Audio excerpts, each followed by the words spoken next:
আমাদের বেশিরভাগ মানুষের রমজান মাস মানে হলো 4টা কাজ: রোজা রাখা, তারাবি পড়া, ইফতার খাওয়া, সাহরি খাওয়া। আমাদের বাংলাদেশে গ্রামে শহরে এখনো হাজার হাজার মা বোন আছেন, নামাজ হয় না। যেই নারী নামাজ পড়ে, প্রাপ্তবয়স্কা নারী, অথচ তার মাথায় ওড়না নাই যেভাবে ওড়না দেওয়া দরকার, অর্থাৎ নামাজের জন্য যতটুকু সতর ঢাকা দরকার ততটুকু যদি ঢাকা না থাকে, তাহলে তারও কি হবে না, ওই নামাজ কবুল হবে না। তিরমিজি হাদিসে আসছে, নবী করিম সাল্লাল্লাহু আলাইহি ওয়াসাল্লাম বলেছেন, লা তুকবালু সালাতু হাইদিন ইল্লা বিল খিমার। একজন প্রাপ্তবয়স্কা নারী তিনি খেমার অর্থাৎ ওড়না ছাড়া, অর্থাৎ সতর পরিপূর্ণভাবে ঢাকা ছাড়া নামাজ পড়লে নামাজ হবে না। আমাদের বাংলাদেশে গ্রামে শহরে এখনো হাজার হাজার মা বোন আছেন, নামাজ হয় না, নামাজ হয় না।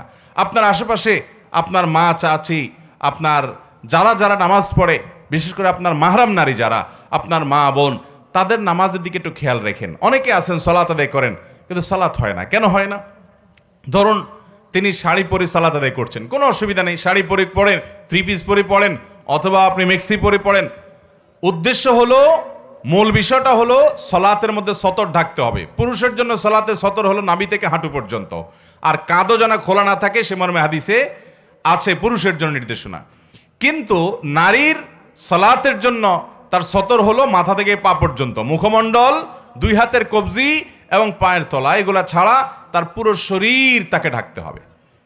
এখন যদি শুধুমাত্র একটা শাড়ি পরে মাথার উপরে ওড়না টেনে দেয়, অথবা একটা সাধারণ ওড়না পরে কোনো রকম টেনে দেয়, তাহলে গলা, তারপর চুল, চুলের বড় অংশ, তারপরে মাথার কপালের উপর দিককার চুল, তারপরে এদিককার আশেপাশের অংশ, এগুলো দেখা যাবে কি যাবে না? অনেক সময় দেখা যাবে যে পেট পিটের অংশ দেখা যাচ্ছে, হাতের গোছা, এগুলো রুকুতেছে উঠা নামার সময় শাড়ি সরে যায়, এগুলো দেখা যাবে। তো এগুলো যদি পুরো নামাজে খোলা থাকে, তাহলে নামাজ হবে না। আমাদের অনেক বোনরা জানে না, অনেক মহিলারা জানে না, অনেক মারা জানে না। আজকাল অনেক নামাজের ওড়না বের হয়েছে মাশাআল্লাহ, যে ওড়না মাথা থেকে পা পর্যন্ত পুরো শরীরকে ঢেকে দেয়। ওইটার ভিতরে আপনি যদি তাদেরকে ওইটা দেন নামাজের জন্য, তাহলে ওইটার ভিতরে নামাজ পড়লে আর এগুলো কোনোটা খোলা থাকে না। তার ভিতরে এবার শাড়ি থাকুক, অন্য কিছু থাকুক, উপর দিয়ে ওড়না মাথা থেকে পা পর্যন্ত ঢেকে ফেললেন। তো এই যে পুরো শরীর সতর ঢাকতে হয় নামাজের মধ্যে, অনেক মহিলারা জানেন না, তাদের নামাজ হয় না। তো এদের এই নামাজ আল্লাহর কাছে কবুল হবে না, যে নামাজের সতর ভালো করে ঢাকা হয় নাই।